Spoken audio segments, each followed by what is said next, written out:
wabarakatuh. Waalaikumsalam warahmatullahi wabarakatuh. Perkenalkan, kami bertiga calon guru penggerak angkatan 7 dari Kabupaten Kudus. Pada kesempatan kali ini kami akan melaksanakan tugas terkait dengan demonstrasi kontekstual pada modul 3.1 program pendidikan guru penggerak angkatan 7.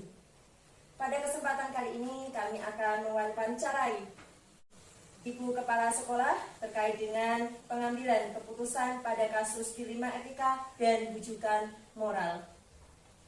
Waalaikumsalam. Siang hari ini kami meminta waktu luang Busul untuk melakukan wawancara terkait dengan pengambilan keputusan dalam kasus dilema etika dan rujukan moral. Silakan. Terima kasih. Pertanyaan yang pertama Ibu, selama ini bagaimana Ibu sebagai kepala sekolah dapat mengidentifikasi kasus-kasus yang merupakan dilema etika atau rujukan moral? Identifikasi dengan pengamatan yang terjadi melalui kejadian yang dilihat, informasi yang didapat, desas-desus yang terdengar, dan lain-lainnya. Selama ini bagaimanakah Ibu Zulfarida selaku Kepala Sekolah menjalankan pengambilan keputusan di sekolah ini, terutama untuk kasus-kasus di mana ada dua kepentingan yang sama-sama benar atau sama-sama mengandung nilai kebajikan? Pertimbangan opsi yang terbaik berdasarkan nilai inti dengan mencari informasi lebih lanjut. Untuk pertanyaan yang ketiga, langkah-langkah atau prosedur seperti apa yang Bu Zul lakukan selama ini dalam menghadapi kasus-kasus tersebut? Langkah-langkah yang kami ambil, yang pertama yaitu mengenali adanya nilai yang saling bertentangan dalam situasi tersebut. Untuk langkah yang kedua, menentukan dan menilai siapa saja yang terlibat dalam situasi tersebut. Dan langkah yang terakhir yaitu mengumpulkan data, fakta, dan bukti-bukti yang relevan. Jadi tadi langkah-langkah yang bisa diterapkan selama ini ya. Dari langkah-langkah itu, adakah hal-hal apa saja yang selama ini dianggap dianggap efektif dalam pengambilan keputusan pada kasus-kasus dilema etika yang sedang berjalan? Keputusan yang diambil terkadang belum semua orang menyetujui ya. Untuk terkadang saya menganggap efektif bahwa pengambilan keputusan bisa saya lakukan sendiri tanpa melibatkan siapapun. Karena kepala sekolah yang paling bertanggung jawab untuk segala kasus yang terjadi di sekolah. Terkadang juga saya memutuskan keputusan dengan berdiskusi dan berhati-hati. Jadi ada tiga hal yang dilakukan pengambilan keputusan. Ya, betul. Hal apa saja yang selama ini merupakan tantangan dalam pengambilan keputusan pada kasus-kasus dilema etika? Tantangan yang dihadapi ketika kita harus memutuskan keputusan yang berkaitan dengan perasaan. Yang selanjutnya, apakah Bu Zul memiliki jadwal tertentu dalam sebuah penyesuaian kasus dilema etika? Apakah Bu Zul langsung menyelesaikannya di tempat atau memiliki sebuah jadwal untuk menyelesaikannya baik dalam bentuk maupun prosedur seperti apa yang dilakukan oleh Bu Zul? Tidak memiliki tata cara atau jadwal tertentu ya, tapi namun langsung menyesuaikan karena kasus dilema etika tidak terjadi secara menyeluruh. Kemudian Bu, adakah seseorang atau faktor-faktor apa yang selama ini mempermudah atau membantu Bu Zul dalam pengambilan keputusan dalam kasus-kasus dilema etika? Komunikasi yang baik dengan semua warga sekolah, pergolakan emosi yang baik, dan pemahaman tentang teori pengambilan keputusan sebagai seorang pemimpin menjadi faktor yang mempermudah dan membantu dalam pengambilan keputusan. Jadi tidak ada seseorang yang terfokus, cuma semua warga sekolah dilibatkan. Iya. Kemudian dari semua hal yang sudah Bu Zul sampaikan tadi, pembelajaran apa yang dapat Bu Zul petik dari pengalaman dalam mengambil sebuah keputusan dilema etika? Pembelajaran yang dapat dipetik dari tersebut yaitu yang pertama, menjalin kerjasama yang baik, saling membantu dalam pemecahan masalah, dan yang terakhir yaitu hasil keputusan bersama harus kita junjung tinggi. Untuk waktunya, Ya, 8 sama-sama. poin pertanyaan pemantik sudah kami apa yang Ibu sampaikan di siang hari ini membawakan hasil yang maksimal buat kami selaku calon guru penggerak untuk bisa mencontoh apa yang menjadikan pengambilan keputusan ini berkenaan dengan dilema etika atau rujukan moral. Terima kasih sekali. Ya, sama-sama semuanya. Demikian pemaparan dari tugas demonstrasi kontekstual pada modul 3.1 Pendidikan Guru Penggerak Angkatan 7 atas yang didapatkan pada kegiatan hari ini. Semoga menambahkan berkah dan manfaat bagi kita semua. Sekian dari kami. Wassalamualaikum warahmatullahi wabarakatuh. Assalamualaikum warahmatullahi wabarakatuh. Waalaikumsalam warahmatullahi wabarakatuh. Perkenalkan kami bertiga calon guru penggerak dari TK Muslimat NU Nawakatika Kabupaten Kudus. Pada kesempatan kali ini kami akan menjalankan tugas dari demonstrasi kontekstual pada modul 3.1. Sekiranya kami hari ini akan mewawancarai Ibu Juwairiyah, Sarjana Agama, Sarjana Pendidikan, selaku Kepala Sekolah SD NU Nawakatika Kudus terkait dengan materi pada modul 3.1, yakni paradigma pengambilan keputusan berdasarkan dilema etika dan rujukan moral.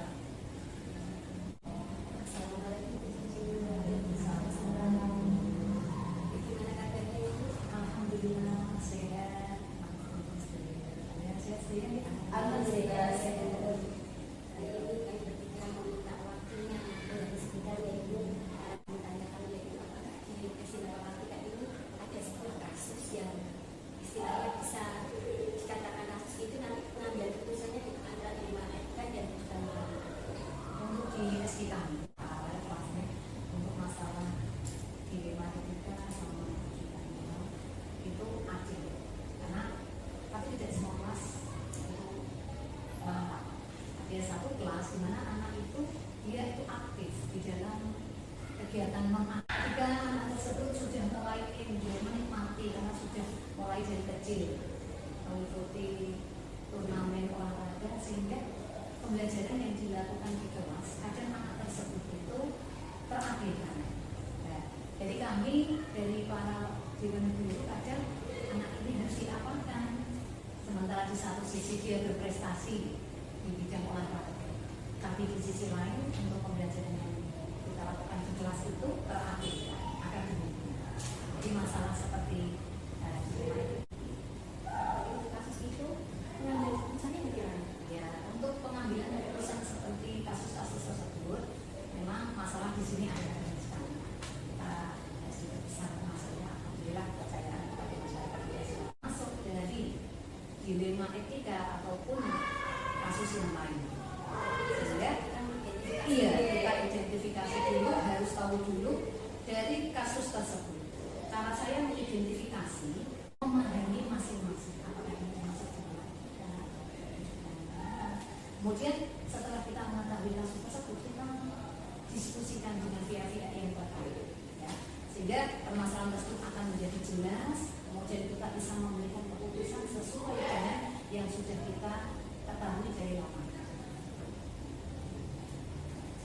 Selama ini bagaimana Cucu menjalankan pengambilan keputusan di sekolah, terutama untuk kasus-kasus di mana ada dua kepentingan yang sama-sama benar atau sama-sama mengandung nilai kebajikan. Dalam mengambil keputusan untuk kasus dilema etika, saya akan mempertimbangkan kedua hal yang sama-sama benar. Kemudian membentukkan faktor apa, terus pihak mana, apakah kepentingan itu perorangan atau banyak orang, mengandung nilai-nilai kebenaran atau kesetiaan, kemudian rasa adil dan belas kasihan, dan yang berdampak pada saat itu atau seterusnya. Langkah-langkah atau prosedur seperti apa yang biasa Cucu lakukan selama ini dalam mengambil keputusan tersebut? Untuk langkah-langkah kita memang harus praktis mungkin dari suara hati yang sejalan dengan menjadi kebenaran yang paling tertutup menurutnya. Manfaat yang akan kita ambil dengan mempertimbangkan kepentingan peserta didik. Kemudian jika kasus tersebut berhubungan dengan peserta didik, kemudian berpikir berbasis hasil akhir, berpikir berbasis peraturan, dan berpikir berbasis rasa peduli. Tahap berikutnya kemudian kita lakukan dengan menginvestigasi, dengan memeriksa kembali fakta-fakta dan temuan-temuan peluang, lalu kita buat suatu keputusan. Keputusan tersebut ditinjau kembali, apakah yang kita ambil itu ada keyakinan kebenaran, serta ada ya istilahnya kita memutuskan suatu permasalahan tidak hanya satu atau dua orang. Ya.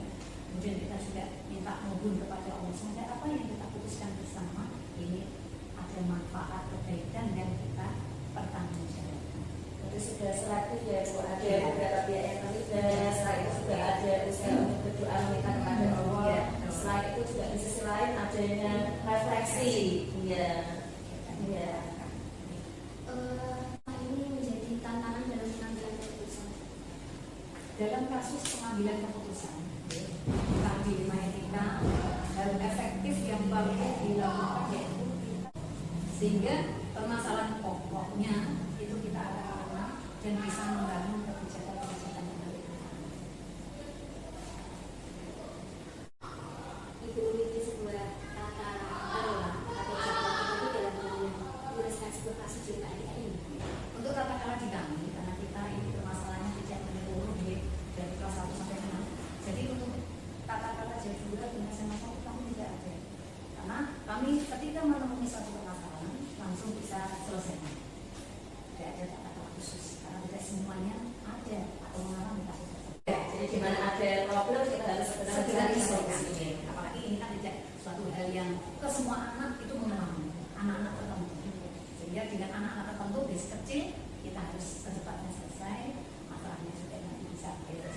Adakah seseorang atau faktor-faktor yang selama ini mempermudah atau membantu Bu Cucu dalam pengambilan keputusan pada suatu kasus dilema etika tersebut? Alhamdulillah untuk kami di SDN Kalimantan, setiap kali saya ada permasalahan, saya selalu melibatkan stakeholder yang ada di sekolah, termasuk orang tua, termasuk bapak ibu guru, sehingga nanti dari pemikiran beliau itulah kita nanti bisa memperoleh suatu keputusan yang betul-betul matang. Walaupun sudah kita komunikasi dengan bapak ibu guru, terkadang itu masih ada ya yang belum memahami. Oh, ini keputusan seperti ini, akhirnya kita harus bisa memberikan pemahaman kepada bapak ibu guru. Sehingga saya minta pas-pas saya. Dan kita ada kolaborasi, semua orang ikut bertanggung jawab. Jadi semua sekolah Sama-sama. Iya. Dari semua hal yang telah disampaikan, pembelajaran apa yang dapat diambil oleh Bu Cucu saat pengambilan keputusan dilema etika? Untuk masalah dengan pembelajaran yang kita pakai yang pertama ada suatu permasalahan kita memang perlu diidentifikasi tersebut jenis kasusnya apa harus bisa dilakukan lebih awal dengan melakukan pengujian kemudian pengujian yang benar lawan benar untuk dapat menentukan paradigma apa yang akan kita pilih sehingga keputusan yang kita ambil ini sesuai dengan prinsip-prinsip yang tidak merugikan siswa dan semuanya yang ada. Luar biasa sekali Ibu yang mengambil keputusan untuk masalah dilema etika ini. Kami berpikir setidaknya nanti bisa belajar dari pengalaman Bu Cucu ke depannya. Jika kalau di antara kami nanti ada kasus-kasus yang seperti itu, tidak ingin contoh seperti apa yang diinformasikan kepada kami. Dan kami juga mengucapkan terima kasih atas kesempatan yang diberikan bisa berbagi istilahnya itu berbagi ilmu mengenai masalah kedepannya makin jaya, makin maju dan yang memberikan manfaat untuk kita semuanya. Amin. Ya, saya juga siap nanti kalau memang tenaga saya pemuda saya bisa untuk membantu panjenengan demi untuk kemajuan pendidikan yang akan datang. Monggo kita sama-sama sharing. Saya juga terima kasih panjenengan sudah langsung ilmu kita sama-sama belajar. Semoga kedepannya bisa menciptakan generasi yang solid. Negara Indonesia. Demikian tadi hasil wawancara dengan salah satu kepala sekolah di Kabupaten Kudus, yakni SDN Gunawakatika Kudus, terkait dengan pembelajaran pada modul 3.1. Semoga hal yang kita lakukan dapat menambah manfaat dan berkah untuk kita semua. Sekian dari kami. Wassalamualaikum warahmatullahi wabarakatuh. Waalaikumsalam.